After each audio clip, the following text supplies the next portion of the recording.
accept the situation. Say to yourself, look, I can't change my parents. Or if your child is like that, at the end you can say, I can't change my child.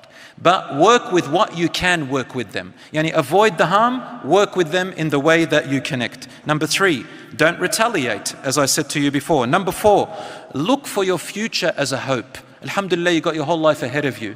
And Allah subhanahu wa ta'ala is going to, let you move on. Number 5, make dua, as I said. Number 6, talk to someone that you trust.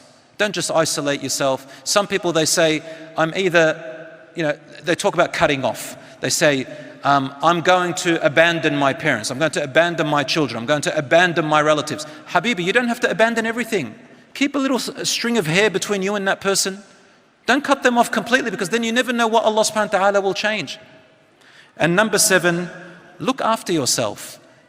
Distract yourself and make yourself busy with your other hobbies, looking after your health. Allah subhanahu wa ta'ala always puts us through tests and sometimes through hardships so that we may learn from them or grow from them, or because Allah is going to direct us in a right place, or Allah subhanahu wa ta'ala has a plan for us. My brothers and sisters, in this life, there is no eternal rest and happiness. Sometimes happiness, sometimes sadness, sometimes hard times, sometimes easy times. My brothers and sisters, this world is a test. And until we realize that it is a test, then we're not going to be able to live a life with peace in our hearts.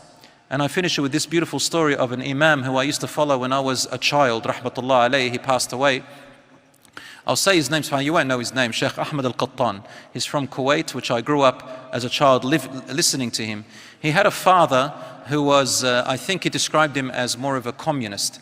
And he didn't really believe in God, except, very, I don't know, some weird belief. And his father became debilitated. So he became so debilitated that he had to stay in his bed, and if he has to go to the toilet, he has to do it in his bed.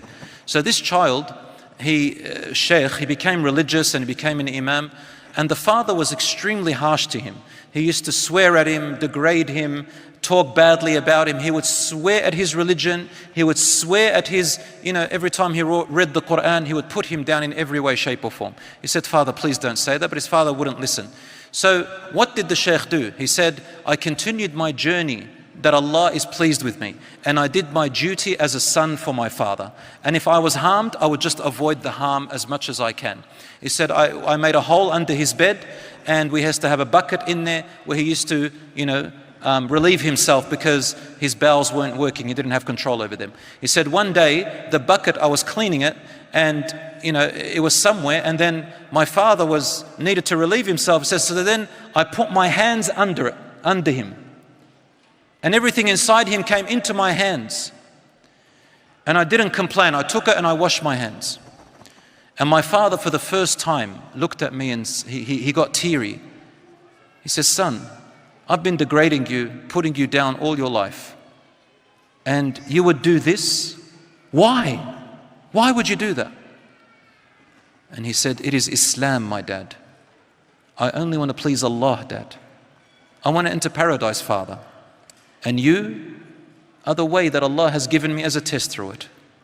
Because of that, his father repented and he died a believer, knowing what Islam teaches you. Now, this is a story that is personal to me, but what I want to share it with you to tell you, brothers and sisters, please don't give up because you're going through certain hardships. I gave you a few ways to deal with it, inshallah, and there is always light at the end of the tunnel. Seek support, seek help. If it's too much for you, you can distance yourself, but don't go all the way, because wallahi, it's miserable when a person feels that they're just alone in this world with no relatives, no cousins, no family. And may Allah subhanahu wa ta'ala ease the pain and struggles of any of you here and around the world who is going through any kind of problems like this in the family, because the family is the most important element of our life, and it is the most important, it's the most hurtful place for ourselves. So I ask Allah subhanahu wa ta'ala to ease your struggles and ours, and to ease the struggles of all our brothers and sisters around the world. May Allah subhanahu wa ta'ala lift the atrocities of our brothers and sisters in Gaza, Palestine, and everywhere around the world. May Allah subhanahu wa ta'ala help our brothers and sisters in the Myanmar who are still going through persecution at the moment. And may Allah subhanahu wa ta'ala assist and support and raise the ranks and the peace of our brothers and sisters of Syria. May Allah subhanahu wa ta'ala bless you all. Thank you. Jazakumullahu khair. Wassalamu alaikum wa rahmatullahi wa barakatuh.